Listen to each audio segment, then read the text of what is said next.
नमस्कार दोस्तों, जय हिंद दोस्तों। स्वागत है आपका उत्तराखंड ज्ञान दर्पण में। तो आज की जो हमारी श्रृंखला है वो है भारतीय भूगोल यानी इंडियन ज्योग्राफी से संबंधित प्रश्नों को लेकर। तो चलिए अपना मूल्यांकन जरूर कीजिएगा। आज के जो महत्वपूर्ण प्रश्न हैं ये सभी पूर्व परीक्षाओं में जो भी प्रश्न आए हैं वहीं से हमने प्रश्न को आपके लिए प्रैक्टिस के लिए दिया है। तो चलिए पहला प्रश्न आपकी स्क्रीन पर है। नीलगिरी पर्वतमाला कहाँ स्थित है? नीलगिरी पर्वतमाला कहाँ स्थित है? Option A Tamil Nadu, B Andhra Pradesh, C Odisha और डी दिया गया तेलंगाना। तो दोस्तों इसका सही उत्तर होगा ऑप्शन ए तमिलनाडु। एक बार रिवाइज जरूर कर लीजिएगा, छोटे छोटे प्रश्न भी कई बार गलत हो जाते हैं। अगला क्वेश्चन है, नर्मदा एवं ताप्ती नदियों के मध्य स्थित है।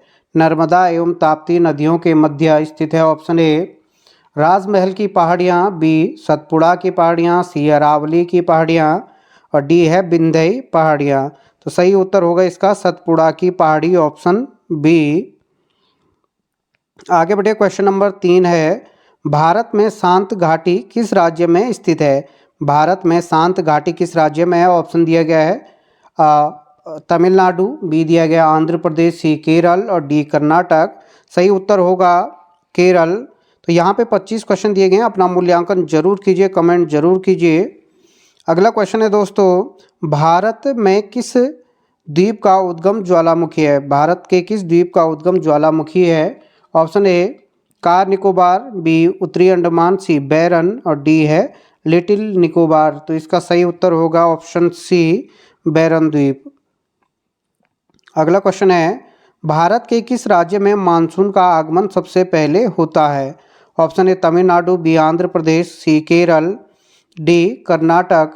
तो इसका सही उत्तर होगा दोस्तों सबसे पहले जो मानसून, ऑप्शन सी केरल सही उत्तर है। आगे बढ़िए, क्वेश्चन नंबर 6 है, सेवराय की पहाड़ी भारत के किस राज्य में स्थित है?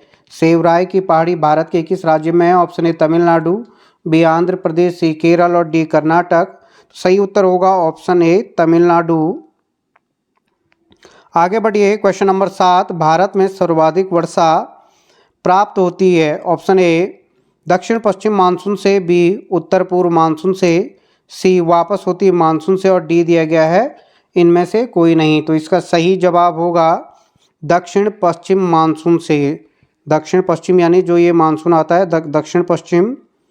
अगला है क्वेश्चन नंबर 8, पूर्वी घाट और पश्चिमी घाट का मिलन कहाँ पर होता है? तो दोस्तों जो ये पूर्वी घाट और पश्चिमी घाट का मिलन होता है, ऑप्शन ए पालनी पहाड़ी, बी सेवराय पहाड़ी, सी अन्नायमुड़ी पहाड़ी और डी है नीलगिरी की पहाड़ी। तो यहाँ पे सही उत्तर होगा नीलगिरी की पहाड़ी। पूर्वी घाट और पश्चिमी घाट का मिलन कहाँ पे है? नीलगिरी की पहाड़ी। अगला क्वेश्चन है, कौन सी नदी अपनी धारा बदलने के लिए प्रसिद्ध है? Option A Gandak, B Kosi, C Damodar और डी दिया गया है माही। तो इसका जो सही उत्तर होगा जो धारा पर बदलने के लिए है, कोसी नदी है। ये धारा बदल देती है, इसीलिए इसे बिहार का शोक भी कहा जाता है। बिहार का शोक किसे कहा जाता है? कोसी नदी को। आगे बढ़िए, क्वेश्चन नंबर 10 है, किस राज्य को तालाब सिंचाई का पारंपरिक क्षेत्र माना जाता है? Option A Tamil Nadu, B Andhra Pradesh, C Kerala और डी दिया गया गुजरात। तो सही उत्तर होगा दोस्तों तमिलनाडु। इसका सही उत्तर होगा तमिलनाडु। आगे देखिए, क्वेश्चन नंबर 11 है, किस राज्य में सबरीमाला स्थित है? Option A Tamil Nadu, B Kerala, C B Andhra Pradesh, C Kerala और डी दिया गया गुजरात। तो सही उत्तर सबरीमाला जो है ये काफ़ी महत्वपूर्ण प्रश्न है, ये ध्यान दीजिएगा, नोट कर लीजिए और याद परमानेंट रखिए। इस तरीके से इसे याद कीजिए कि हमने किस दिन पढ़ा था, 26 जनवरी का दिन था। तो यहाँ पे केरल है दोस्तों, ये ध्यान देना। अगला क्वेश्चन है क्वेश्चन नंबर 12, भारत में चंदन की लकड़ी के लिए प्रसिद्ध राज्य है? तो चंदन की लकड़ी आपने पुष्पा मूवी में भी देखी होगी।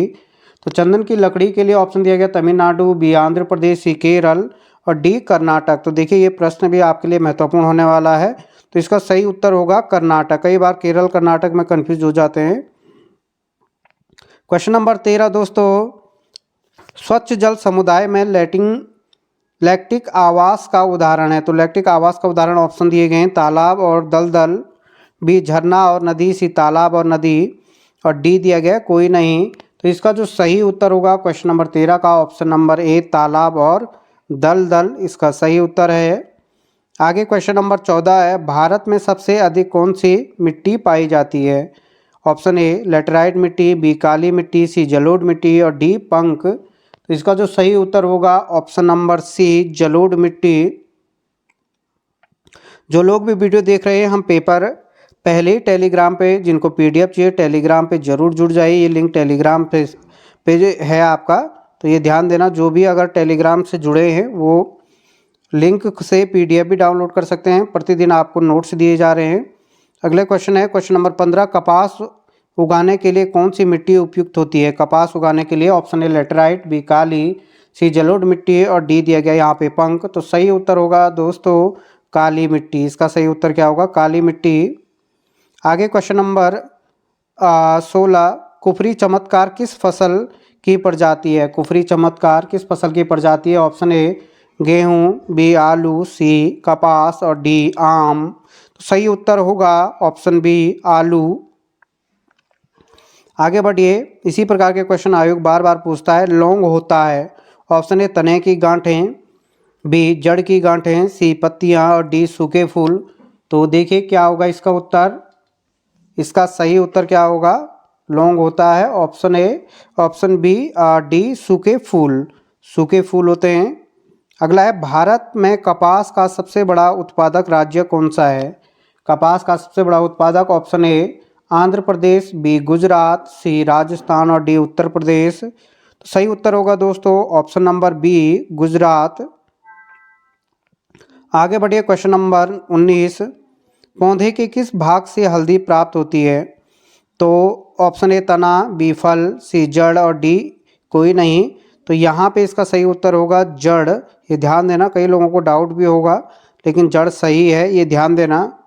आगे देखिए क्वेश्चन नंबर 20, सतपुड़ा की रानी कहा जाता है? सतपुड़ा की रानी किसे कहा जाता है? ऑप्शन ए दिया गया है माउंट आबू, बी पंचमंडी, सी डलहौजी और डी लेह। तो सही उत्तर होगा दोस्तों इसका पंचमंडी को माउंट आबू की रानी भी कहा जाता है। अगला क्वेश्चन है, कर्नाटक राज्य में स्थित जोग प्रपात किस नदी पर है? आसान क्वेश्चन है, ये ध्यान देना, लेकिन कई बार ये आसान क्वेश्चन भी गलत हो जाता है। Option A Krishna, B Sharavati, C Godavari और डी कावेरी। तो सही उत्तर होगा इसका ऑप्शन नंबर बी शरावती नदी पर। क्वेश्चन नंबर 22 है, आंध्र प्रदेश और तमिलनाडु का तटीय भूभाग क्या कहलाता है?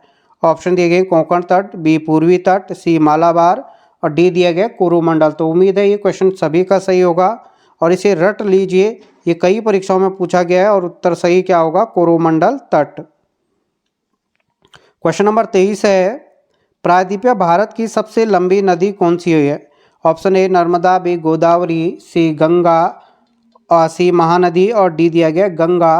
तो जो सही उत्तर होगा दोस्तों इसका ऑप्शन नंबर बी गोदावरी। आगे बढ़िए क्वेश्चन नंबर 24, भारत की सबसे लंबी झील कौन सी है? ऑप्शन ए पुलिकट झील, बी बेमनाथ झील, सी पुलिकट झील और डी लोनार झील। ऑप्शन ए चिल्का, बी बेमनाथ, सी पुलिकट और डी लोनार।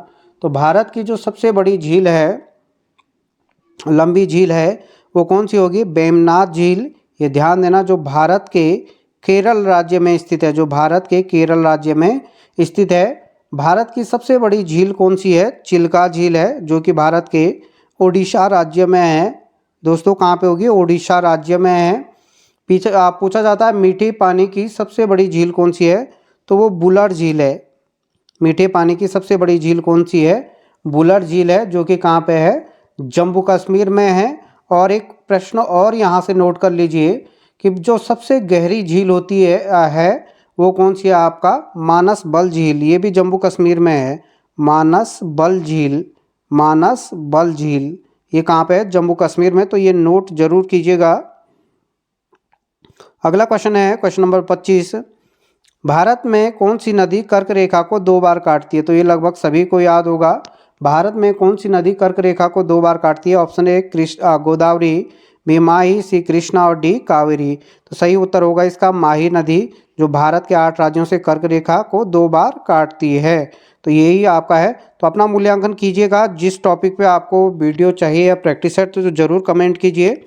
कोशिश है हमारा सभी टॉपिक को क्लियर करना, धीरे धीरे करके आपके सभी टॉपिक क्लियर होंगे। प्रैक्टिस जरूर कीजिए, मूल्यांकन जरूर कीजिए, 100% आपको फ़ायदा होगा। आप सभी लोगों का धन्यवाद। जय